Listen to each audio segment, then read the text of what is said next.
Hi guys, and welcome to my first video. I'm sorry if it's a little bit shaky. I have to hold the camera, but I'm going to get it set up soon. So I just wanted to talk to you today about my 2016 finance planner. I downloaded this finance planner from PlanInk. Her website's on Etsy. I'll link it in the description box. Go check it out. She has great material. So I don't have a Trousers notebook, but why should that stop me from using this, right? So I just covered it in a 12 by 12 piece of paper, and I used a pamphlet stitch. You can find an easy tutorial of that anywhere on YouTube. Then I just took a Project Life card, and stuck it on the front with some packing tape. Wrote 2016 Finance Planner, as you can see, and I used my corner punch to round the corners to give it a nice finished feel.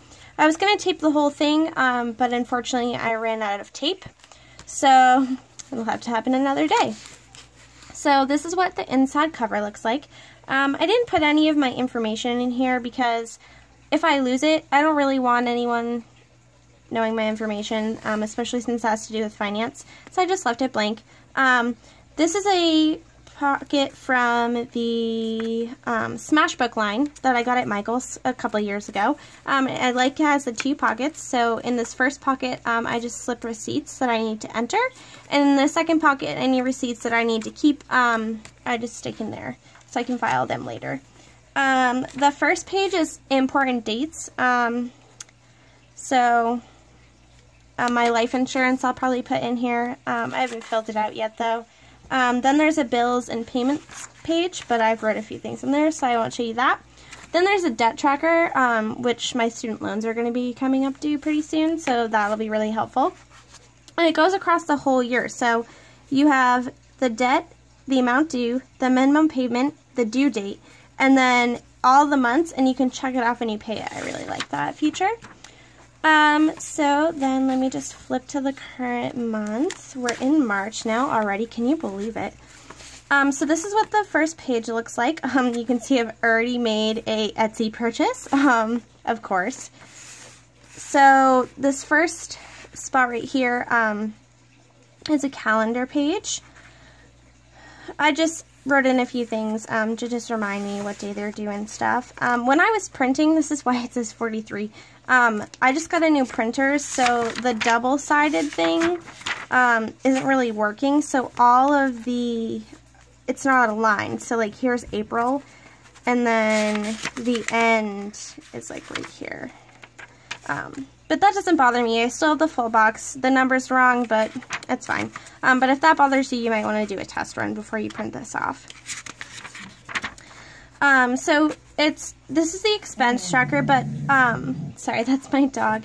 It thinks it's dinner time. So I just record all my wants, right here, the things that I didn't really need to buy, but I purchased, like Etsy stickers, of course, we all do that.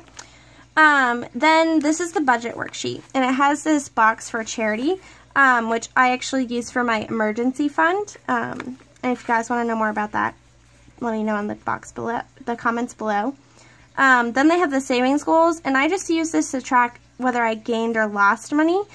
Because I am a college student, my income isn't very steady. I do have 2 tutoring jobs, but it can vary from week to week depending on how many hours I'm working. So I just write my total income up here. There's a breakdown here, so I got my Maine taxes back. Now you know I live in Maine. And then I have tutoring jobs and a couple other things that I do on the side. So that all gets put in here, and then the big total gets put up here. Then my total expenses, so I have my monthly expenses, the wants, and the needs over here, which I'll talk about in a second. So at the end of all of these columns, I'll put a total at the end of the month, and then I just put it in total expenses. So then to get this total, I just take my income minus my expenses, and then I see whether I gained or lost money. I put all my monthly fixed expenses here, so like my rent, and then everything I needed. So like groceries, when I had to buy my new printer, I put that on there, books for classes, just things like that. So that's that.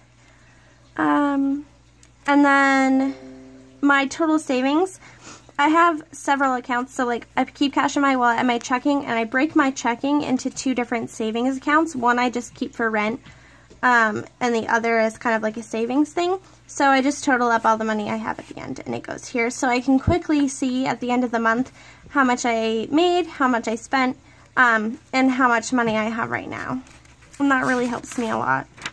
One of the things I use the needs versus the wants trackers for is because if I find that my wants list is way longer than the money I've spent on my needs, then I know that I need to kind of cut that out and start thinking about not spending as much money. Yep, that's about it for that. So then in the back they have this really cool, let me flip to it here. They have the online shopping tracker, which to be honest I don't really use because I do most of my online shopping is either a want or a need, obviously, so I put it in my monthly.